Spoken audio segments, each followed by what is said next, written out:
So, mga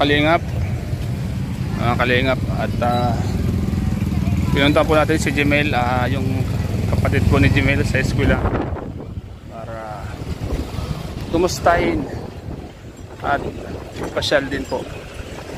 So ayan, andito po yung kapatid ni Jemel. Ano tol? Kumusta? Actually pumasok sila si Jemel. Ginawa niya yung GoPro, sabi niya sa lang daw mag-video. Siya na lang mag-video. Tama yon. Para makuha din niya doon sa loob. Kawawa naman yung bata doon, ano? Albata. Yung may kaanak, yung may anak na, ano? Anak na yan. Meron talaga pag wala ng mga ibang mga magulang, ano?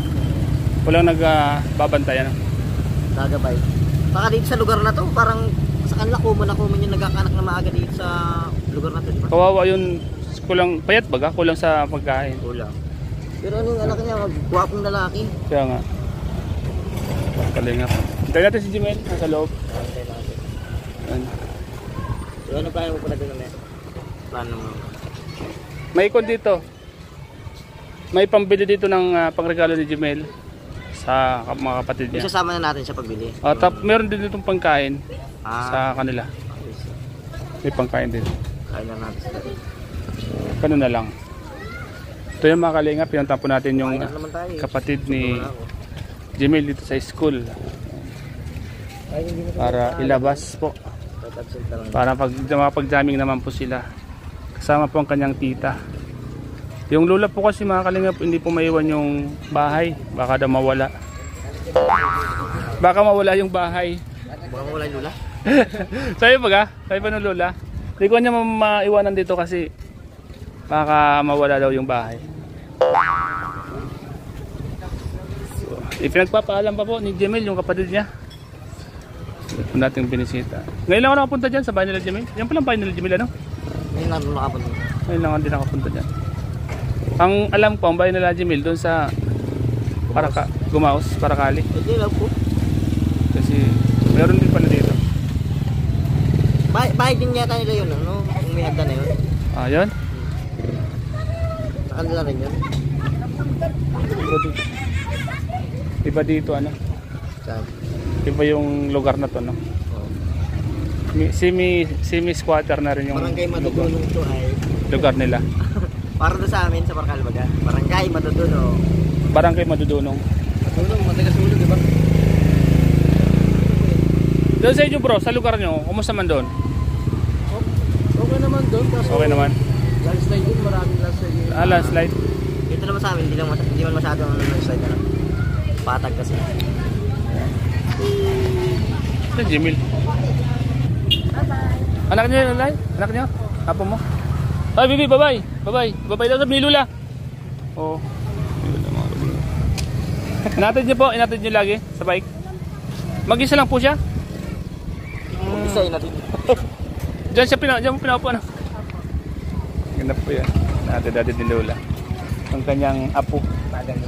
Ang mga lola talaga, ano? Ang mga lola mapagmahal sa mga apo, ano? Mali lola si Jemel, no? Oo. Naiyak nga kanina, yung lola ni Jemel. Si Lola, ayan. Wala akong nakasama si Lolang anak. Masaka yung anak ni Lola.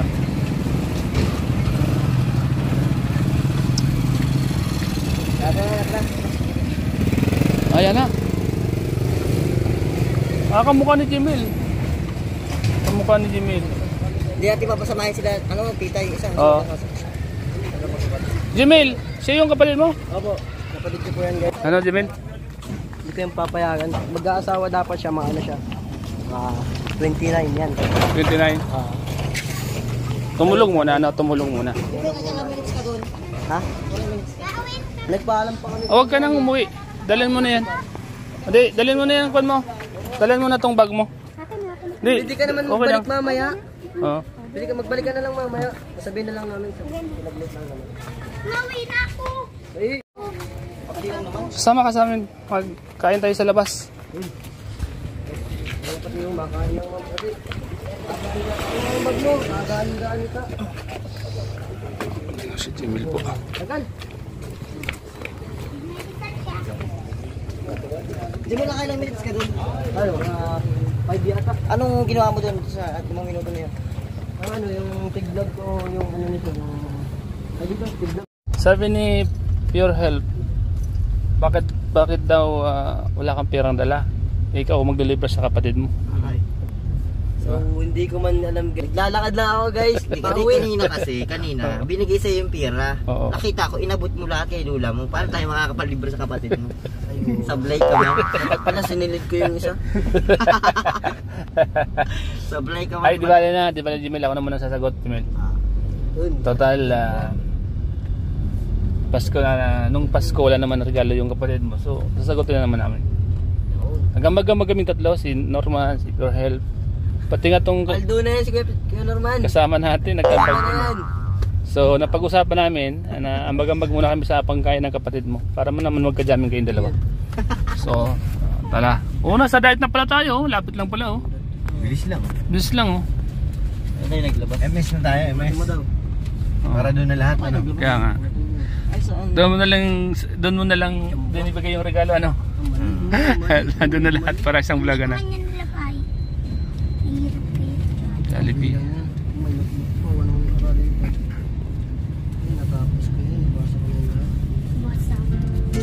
Meron dito may mga one way. Iwan naman na magmuli naman Ha? natin. Ano? Mga one way. Kailangan. Ang gulo ng magmuli pati. Yun pa rin, pwede ba mag-vlog sa SM? Saan niyo gusto? Mga kalinga po, ang magkapatid, si Jimel at ang kanyang kapatid na babae, sama si Norman.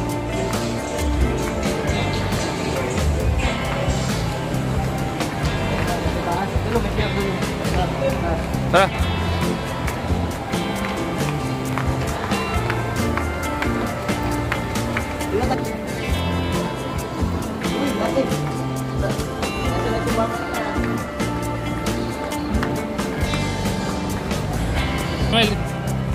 Pangilan sa magkapatid? Pangilan yan? Wala po sa akin. Sa kay Mama Tati kay Papa. Nasaan yung iba mong kapatid? Nandun po sa rin mo lang magulang. Andon? Ilan kayo magkakapatid lahat, Jimel? Dami po, hindi ko na alam kung kaya madami po kay kay Papa.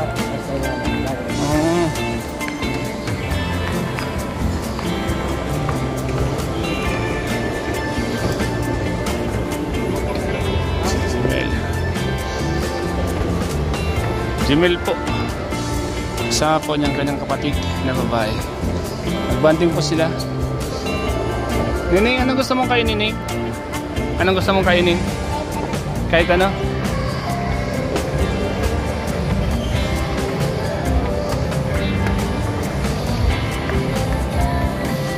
Di muna tayo.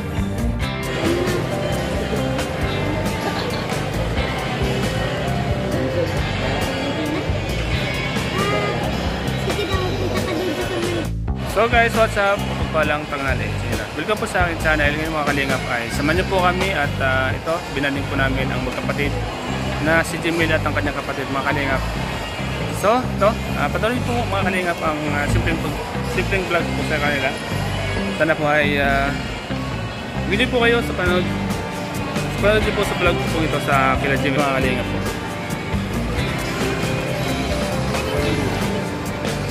Yan po sila. Babanting po sila kasama si Norman. Simpleng vlog po ito mga kalingap. Sa magkapatid. Sa magkapatid na ayan, pinablog po ni Kalingap Rob. Napasyalan po sa amin. At pinabisita ang family ni Jimel dito sa diet. Ayan sila. Saya po sila nagbabanding mga kalingap. Siyempre kakain po sila dito sa chicken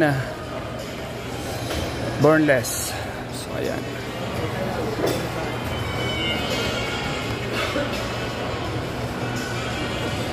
Dito po kami ngayon sa SM po mga kalingap. Dito kami sa SM ngayon para i-banding po ang magkapatid. At the same time po para makapasyalaman po sila. Makapag-banding po silang magkapatid. Hindi po sumama yung lola ni Jimel kasi ayaw pong iwanan yung bahay po nila. At yung iba naman po mga kapatid ay wala daw po nasa kanilang mga magulang. So ngayon po ang magkasama po ay si Jemel at ang kanyang babaeng kapatid.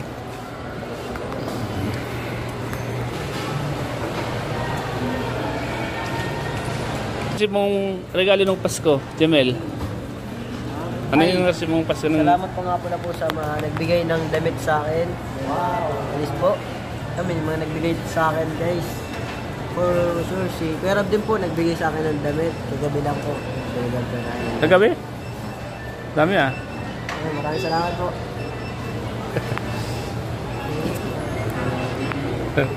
Yung kapatid mo, ano yung bibili mo mamaya? Ay, damit na lang siguro po. Kasi Damit na lang. Di man na niya kailangan ng ibang gadget kasi masisira din naman po yun. Ah, tama. Kailangan naman po talaga yung dapat mo. Mga gamit sa araw-araw ano? Damit. Para may kapalit naman siya, no? May mga pangpalit naman siya. Mga bago ano? Kailangan din po niya yun. Tama. Tama.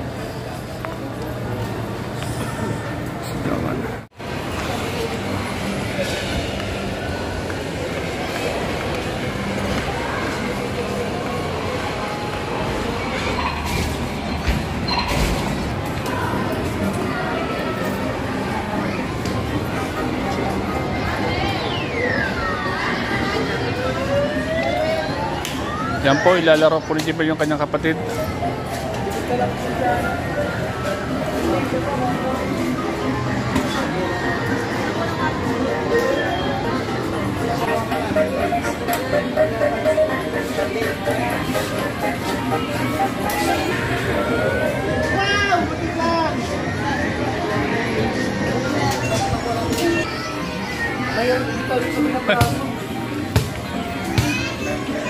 Layo ah. Ayan, shoot.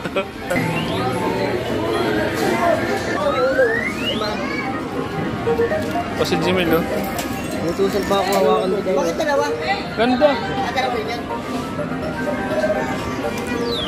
Yun. Uy, say. Ano pa ako ng laro dito? Dito. Agad na. Hindi na ako. Ay, ako.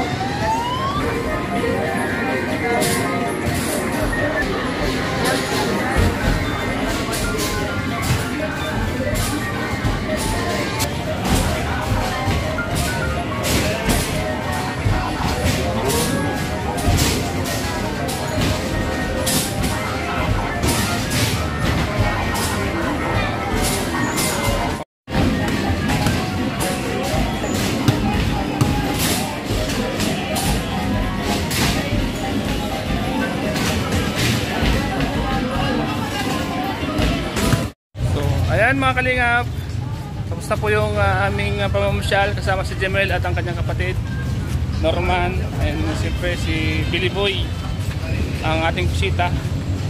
Shoutout po, salamat po sa panonood niyo po sa vlog namin ito mga kalingap. Sana po nag-enjoy po kayo mga kalingap sa panonood niyo po. Salamat po, God bless po sa lahat. Napasok ka pa?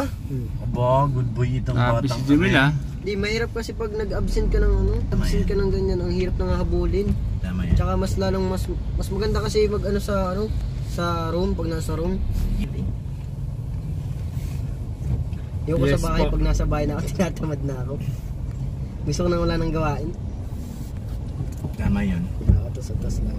So ano oras sa Jemel? Papasok ka pa, stress na baga? Isang subject pa lang naman yun. Tapos pala yung isang subject niyan. Ano oras ang uwi nyo talaga paghapon? 5. Tagal pa nga. Tagal pa. So may oras ka pa talaga. Sa mat pa lang. Pero dati nung nag-aaral ako, pag ganitong oras na, hindi na ako mapasok. Ay, oo, natutulog na ako. Pag late na ako. Nauwi na ako. Sa eskwelahan, yung mga ganitong panahon na nakakatamad mag-aral. Oo. Saka nakasagsagan na ng lecture nun, ng mga teacher, tapos tahimik na, tapos bigla kang darating. Tinginan sa'yo lahat ng mga estudyante, mga classmates Late mo. ka na. Pwede kayo dumaan dyan? Okay, pwede yan. Pwede na? Nakalagay road close eh. Ay, wala na. Traffic. Bawal pa. Hold close. Traffic. Magkakamali tayo dyan. Road close. One cruiser. Yeah. Lagi na lang naulan sa dahil. Minute kanina, saglit lang. Sabi mga Lagi na lang umuulan. Lagi na lang umuulan dito sa Dait. Malas nga ano dito eh, nung bagong taon. Bakit? Doon kila Ate Jack, sobrang lakas ng ulan. Lakas pa ng hangin. Hindi lang yun dyan, pati naman sa amin. Lahat Kaya nga, naman. lahat naman. Wala naman pinili. Pero sa ibang lugar, hindi ganun kalakas ang ulan. Yung sa Sa ano, atin lang ano. sa klasiko hindi maulan. Taga saan sila? Doon. Makadulo lang sa kabila. Taga Manila. Kasi minsan dito lang sa Basod walang ulan. Dito sa atin ulan. Talisay walang ulan. Dito na malakas ang ulan. Ang masama dito sa Dait, pag umulan lang, pati tubig natin pampaligo, nawawala. Nawala yan. Yan ang problema doon sa Dait. Yun lang Kasi yung Jimmy, na-observe parang ko. liguan pa yung swimming pool. Swimming pool, doon kami naigib. Nadive dun si Jimel? Hindi ako naliligo. Oo. Nagib kami dun. Sa ulan ako naliligo. Kala ko nadive ka dun Jimel Wala ko nadive ka. Doon kami kumukuha pangugas sa bigas. Kaya nga. Pangugas sa plato. Alam mo, parang ginawa na namin drum yung swimming pool sa... Nabanlaw Igiban. ako sa ano, yung drum doon. Dapat ipayos yung ni Kalingap niya. Kasi kahit may laman pala yun, pag nag-run out, na didistribute din yung tubig sa mga dapat may pundo na bagay yun, di ba? Oo. Hindi kuya, dati hindi naman yung ganun eh. Baka may grounded lang yung niya. Ba't saan napupunta yung tubig? Yung kung siyang nawawala, didistribute dun sa mga nasa baba. Hindi dun sa bahay, di ba dapat ang supply nun, nabalik dun sa pinagkitan niya. Maakyat pataas, di ba, sa tangke? Oo. Tapos pag burn out, nababa rin siya. Ay! Kaya Sayang. wala rin siyang pundo eh. Walang pundo ang tangke. Napunta doon sa mga kapitbahay. Oo, napupunta rin doon. Nabalik siya kung saan siya umakyat. Ano yan, makasa electrical yan, may problema. Kaya nga, inihigop din pabalik. Dapat nun, pag napuno, hanggang sa maubos, bahay lang ang gagamit yun dito lang sa